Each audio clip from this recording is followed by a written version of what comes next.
NERDSoul.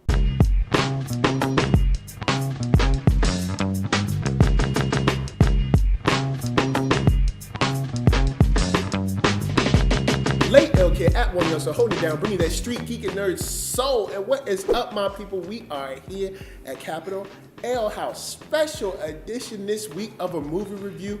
We got a special location and we got a special anniversary. So before we get started, I got my wonderful host, Avery. What's up, man? What's the business, young son? Hey, man, it's all about that Trek right now. We are going to review Star Trek First Contact. Don't get us confused with the First Contract. First Contact. It's been 20 years since it came out, man. 20 years. Yeah, I was in middle school when that came out. Yeah, I saw that. Seventh grade, I think. I saw that at the Genito Theater, which is now now a church now. Whoa. Yeah, the Genito Theater is now a church.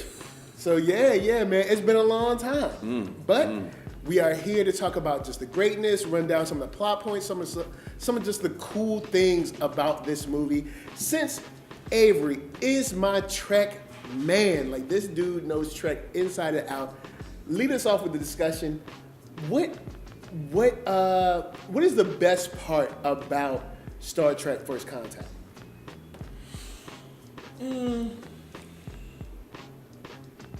first part, the best part about it, that's multi-layered, brother. Like, all right, well, before we get into that, what would you give it as a score? Out of 5 stars, what would you give First Contact?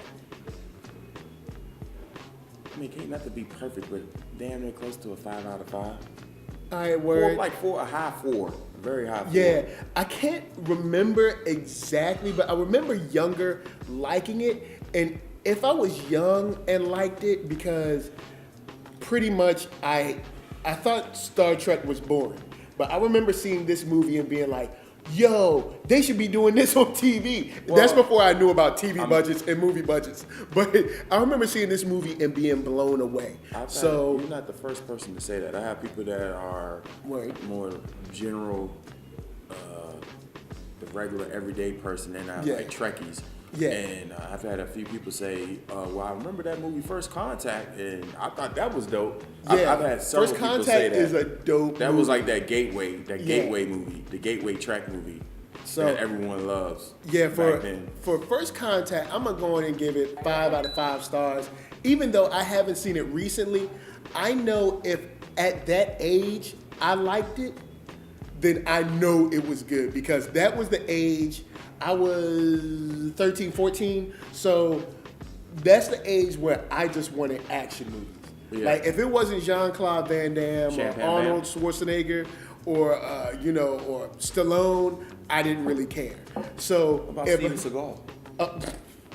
Steven Seagal hit you with that. He just slap at you. It never kicked one time. Oh man, he could not lift his leg above the weight. Oh boy. Why would you do that? And he will never have a movie like First Contact. Oh man, but First Contact, what I remember from it is probably one of the most important things, and the things that drew me in was the Borg. Mm-hmm. The Borg, I love a long-term villain.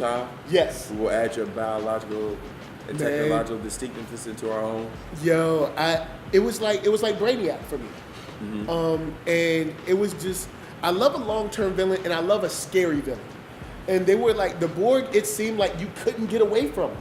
Mm-hmm. Like their ship, even though it was like a block, it was like a cube. Oh, well, a cube. But they have others. They had a cube, a sphere. Yeah, it's true. A super cube and some other things. Yeah, but it's like, I was like, yo, you can't outrun them. It's just a square, yo. Like, it's just a square. They should not be this dangerous. You was scared in geometry class? Yeah. like they were just, they really, just changed the game as far as villains were, that I was concerned with villains. And I think it was really dope. It was really dope. It really it pushed this kind of horror line into Star Trek, which I had never seen before, but I had only watched TV shows because, when you're young. The horror line was more there because the way they showed them assimilating cats in First Contact was a little more Yeah. Slight, not on. Of course, it's PG-13, but it wasn't super gruesome. But it was scary enough. They let that stuff in your mind. You're like, oh snap! Yeah. It happened like that. Yeah. So it was definitely dope. It was definitely dope. So now you've had a chance to think about it. What's some of your favorite parts from First Contact? The first battle scene when the Enterprise get there and they're fighting, and they pick Worf up. That's a funny scene, and that's a good scene. The first battle scene. There's a critical scene. The Borg are about to take over the deflector dish and convert it into an interplexing beacon, which is like a super transmitter to contact them, because they time traveled in the past to when the Borg time traveled in the past to when Earth made its first contact with aliens. Which you find out later were the Vulcans. Okay. And Zephyr Cochrane, the inventor of warp speed, his warp test ship is what attracted the Vulcans, because they detected the warp signature from his experimental ship. Okay. So that caused the first contact, hence the title. Yeah. So the Borg were like, yo, we're getting tired of the Federation beating us. We're going to cheat and go back in time and destroy that moment and blow up and assimilate Earth before they could have the forces to, because it was right after World War III in the future then. So, but the Enterprise followed them back. So some of the Borg somehow got on the Enterprise and started assimilating the ship, because the Borg assimilate whatever that is around them. So they had to go in spacesuits and try to detach the deflector dish, and that scene was pretty cool. And I'll never forget, Worf got his spacesuit compromised and was leaking air, and you thought he was down for the count, and one of the other crewmen, Lieutenant Hawk, got assimilated because he got touched by the Borg, and Captain Picard was about to eject it, and he was about to throw Captain Picard away from the ship, and then he got shot, and then they pan up and you see Worf standing there, and he took one of the arms from the Borg and one of the tendrils from it, and Circus, he done wrapped it and tied it as like a makeshift way to close it off his leg from losing air. And you see him holding up his phaser rifle, and Captain Picard is able to release the deflector dish right before they send the signal to the Borg at the time, and then Worf was like, assimilate this. Blow! And it blows it up. So, oh man, you still need that perfect line. Hey, assimilate this. Good. Michael Dorn had that deep Worf was his that real dude. voice wasn't as deep as that. He had really? had that extra for Worf. Okay. I'm an honorable Klingon. So, and then another scene is the final battle between Captain Picard and Alex Cringe. She playing the Borg Queen. That's the first time I've seen the Borg Queen. And she thinks she got Data assimilated because she's giving him skin and stuff. But he was playing her the whole time. Yeah. And then at the end. And I was scared. I remember being scared, like, yo, Data. Yo, that's like, because Data was like, yo, on the real, out of all Trek. He had just had his emotion chip turned on in the movie prior. So he kind of had got control of it. But she was playing him.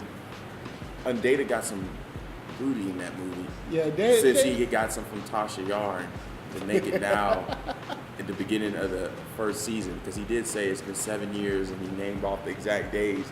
Yeah. So he was referring to that episode. Word. And then the last important scene is when they showed the alien ship come down. And back then, I didn't know. You're like, what aliens? And then you see the robe. And then you see them ears, and they say live long and prosper, and you're like, oh snap, that's dope. Word. So that's cool, man. Like, I just remember being like, I remember being very worried about that. Like, and on that part when you got assimilated? Yeah, because I was like, yo, man, if they got Data, we're like screwed. Yeah, because he had the code to cut off the self-destruct. Yeah, so it's like, yo, Data knows everything that they would need to know about the Federation in general. Well, they already got that from when they Well, assimilated true. Picard. Yeah, you're right. But see, they were trying to regain full control of the ship because they had turned on the self-destruct. And then also the command codes had been locked out, and he only knew the code to it. So she was trying to woo him with her feminine ways. She had a very Asajj Ventress way about her. You know, Asajj Ventress is more fiery. Okay. Yeah. But still kind of evil sexy. Yeah. Like evil sexy kind of thing. But yeah, man, that is our review and our recollection of the amazing Star Trek First Contact.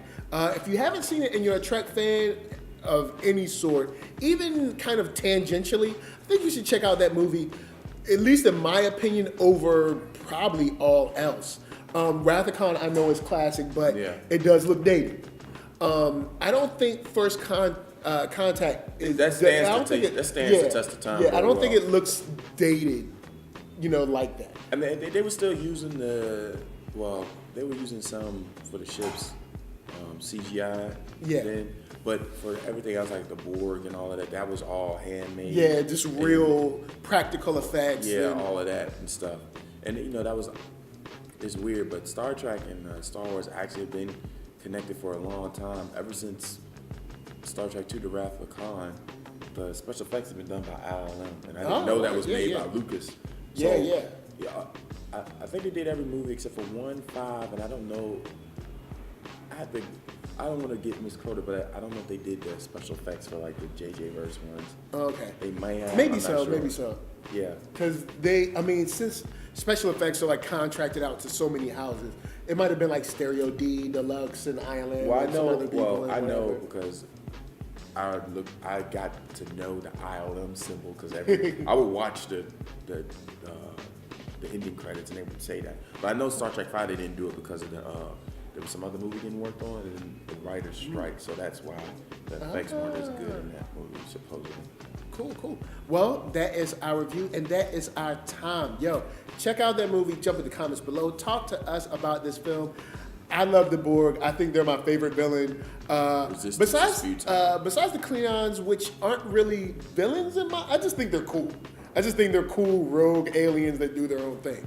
But definitely jump in the comments, holla at us, let us know what you think. And before we get out of here, Avery, where can the wonderful people find you at? Hey man, go to WRIR.org, Richmond Independent Radio. I have a lot of stuff I worked on there a couple of times. I'm bubbling up more to get my own little show out. Something should be coming out soon. So just be on the lookout. And of course, hopefully me and Mike can traverse the coast and get something going. The coast-to-coast stuff is tough. But since this is a special week, we decided to get together and give y'all some fun stuff. And early Christmas gifts. Yeah, some early for y'all. Treat yourself. And for me, you can find me at ThatNERDSoul.com. Check out all of my videos from the first to the latest. Even my stuff with AfterBuzz, Schmoes, all that cool stuff, Force Center, all of that great stuff you can find there. And drop me a line if you want to holler. Next, you can hit up shop.thatnerdsoul.com and pick yourself up a t-shirt, player, and also to my playettes. Then come back here, like, comment, and subscribe, and share this with your friends.